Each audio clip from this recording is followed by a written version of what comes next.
சின்ன மருமகள் அடுத்த வர எபிசோட பார்த்தீங்க அப்படின்னா, இந்த மாதிரி தமிழ்ச்செல்வியோட ஃப்ரெண்டு ஜெனிக்காக பார்த்தீங்கன்னா, ராஜாங்கம் வந்து ஜெனியோட அப்பா கிட்ட பேச போறாரு. அப்போ இந்த ஜெனியோட அப்பா பார்த்தீங்க அப்படின்னா, அவர் அசிங்கப்படுத்தி அனுப்பிச்சிடுறாரு.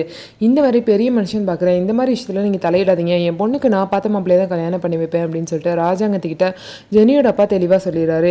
இதனால தன்னோட அப்பாவே அசிங்கப்படுத்துகிற மாதிரி பேசுகிறாருன்னு சொல்லிட்டு அவரை வந்து இப்போ சட்டையை பிடிச்சி கேட்குறாரு சேதுபதி. உடனே இது பெரிய பிரச்சனையாயிரும் அப்படின்னு சொல்லிட்டு ராஜாங்கம் வந்து சேதுபதியை தடுத்து வீட்டுக்கு கூட்டிகிட்டு போயிடுறாரு.